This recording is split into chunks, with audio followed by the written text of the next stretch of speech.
Hello and welcome to week 4 of AC1160 Advanced Accounting Fundamentals. Remember that the contact information is down here with the name, the email address, and the phone number. The email address being the best way to contact me most times if we want to set up an appointment. The email is probably the best way to do that as well.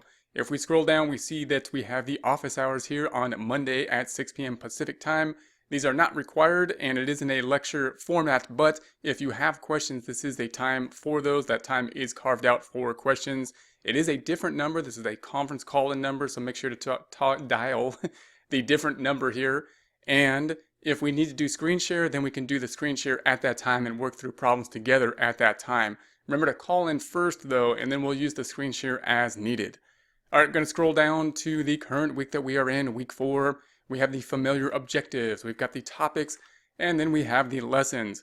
We're going to be covering Chapter 12 and Chapter 13. We'll be concentrating mainly on Chapter 12 this time. We'll start Chapter 13, and then we'll continue on Chapter 13 next time. So we're concentrating mainly on partnerships this time. We have our instructional videos up top here, so you can click on those links, or you can go directly to the YouTube page and find those there as well. They should be there.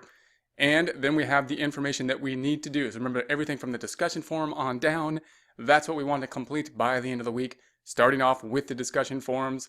The discussion forums, we need at least 4 posts. We want more than 4 posts because 4 posts is the minimum to get full credit, and we'd like to have a cushion to make sure that we do pick up those full credit points. In order to get the maximum amount of points at any individual post, we want to add content to the discussion. You can post to my post, you can post to someone else's post, you can post to anything on there, whether it's a post to your particular stream or not. And if you copy and paste something from Google, just make sure to use the reference and not plagiarize it.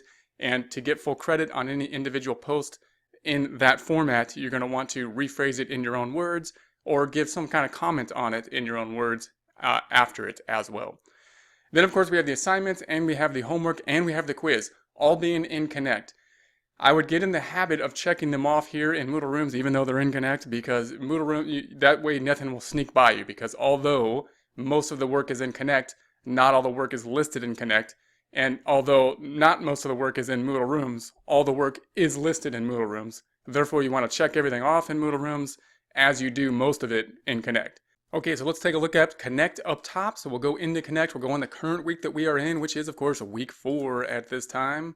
And I would basically do the Learn Smarts first. Those will walk through basically the assignments in the book. I would use the book to do the actual reading, although you can do some reading in Learn Smart because the book has better functions in my opinion. And therefore I would read in here and then answer the questions. There should only be about 25 that you got to get right. After that, you can use them for practice, but you don't have to complete any more for homework points after that time. Then we've got the longer assignments that look like this notepad. Now remember that the paperclip is not something that you need to turn in. It's there to supplement the information on the notepad. So it's going to give you instructional videos. It'll give you a worksheet to help out. So it's not something you have to turn in. We're not trying to give you more assignments with the paperclip. What we're trying to do is supplement the current assignments to make them more doable and maybe give you some more information, a broader look at things.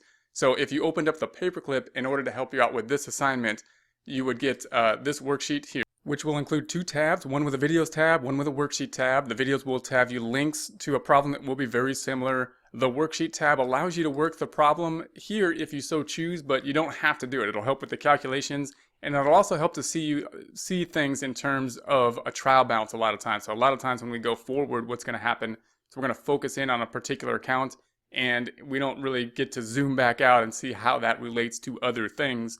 And that means that a lot of times we get disconnected. So it's good to take a step back and say, hey, what's the journal entry related to what I'm doing here? How is it related to the trial balance? What's going to be the effect on net income ultimately from whatever calculation that we happen to be working on? So this worksheet will help you out with these types of problems, these types of worksheets will help you out with these types of problems. Then, of course, we have the quiz. The quiz will be due on Sunday. You can't generally make up the quiz unless there's an unusual circumstance in which you have to let me know, and we take that on a case-by-case basis.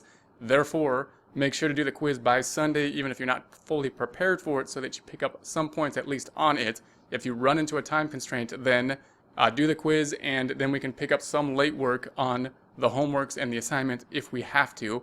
All late work will be graded for week 4 following the week 4. So I'm going to go back to Moodle Rooms over here. Going to scroll up to the Gradebook, so up to the Gradebook on the left-hand side, green icon, of course, and remember that the grades will be populated on Tuesday by noon, hopefully following the close of the week. For example, week 3 closes on Sunday. By Tuesday about noon, you want to check the Gradebook. You're going to have a vision of what the Gradebook should look like, including, of course, full credit in the discussion forum for week 3, because we're shooting for full credit. By Tuesday at noon, that dash should change to that full credit that you know that you should have, as well as, of course, the population of the quiz and the midterm at that time, and the assignments and the homework. Anything that populates down here in the assignments and homework particularly that is a 0 or less than full credit, you want to think about whether you can pick that up for late work in week 4.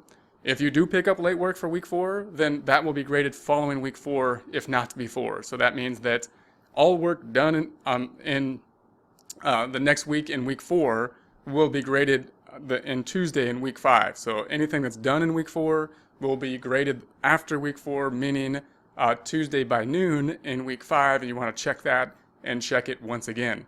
So that means, of course, in week 4, you want to complete everything, and everything will be graded the following Tuesday. So that's going to be it for week 4. Have a great week 4.